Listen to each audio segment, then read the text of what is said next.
Building your personal website in the Getting Hired section course. You don't need a personal website right off the bat, but it's good to have and it's a fun project to test your skills with. In the simplest case, it's a direct conduit to you for anyone searching and another way to craft your narrative. It doesn't have to be elaborate at all. If you hate writing, don't blog. But you need to be a real person. Showcase your work. Geek out.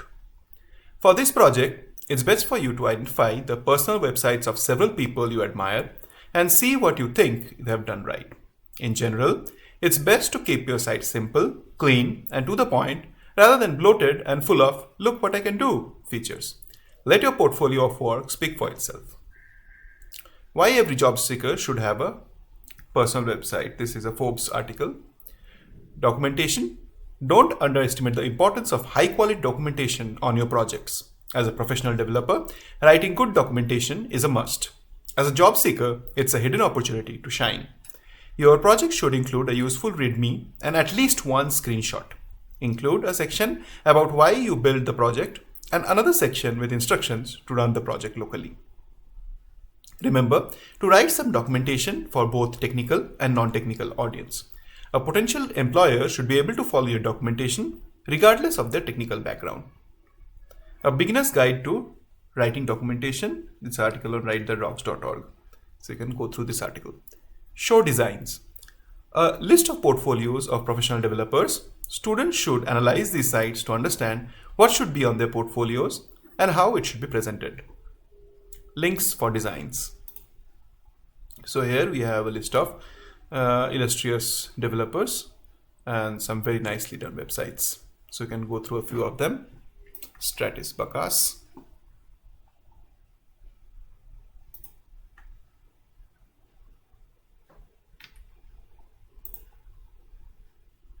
So it's a simple website starting with the developer's photo and name, and it's in a different language. It's in not English. So it showcases portfolio and there's a nice footer. So this is in French. It's a French website. And then you have Matt Farley. The nice lively design, lively icon, graphic icon. And then what they do in 3-column layout, recent works, 3-column layout, and then startup projects, followed by testimonials, and then start a project, let's do this, and a footer with all the socials. Jan Markovic. So there's animation, hello work, I am connect. So these are clickable. These are also icons and also clickable. So there is no scroll. It's only these 3 links. I design and build. So it's a photo. It's about resume, PDF, and then there is also work, Days App, InVision, Freelance, EduPlay. So some of his good best works. Nice. So these are the list of work by the different developers. So you can go through these and have a great idea of how to design your own personal website. So there's also some people who have done this project. So this is about me. So this contrast is a little low. So this might be a problem with accessibility. You might want to have a higher contrast in your website. And then icons of the technologies they know, tech stack, projects they have done. So this is nice.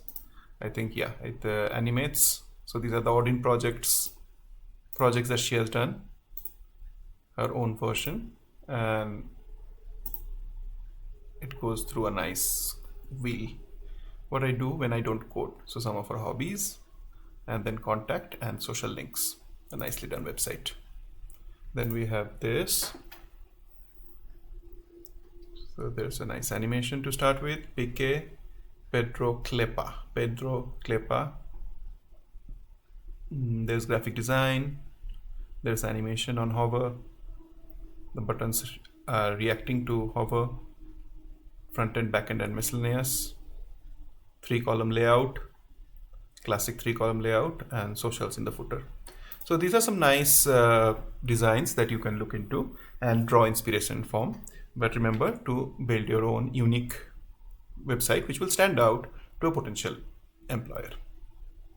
That brings us to the end of this lesson.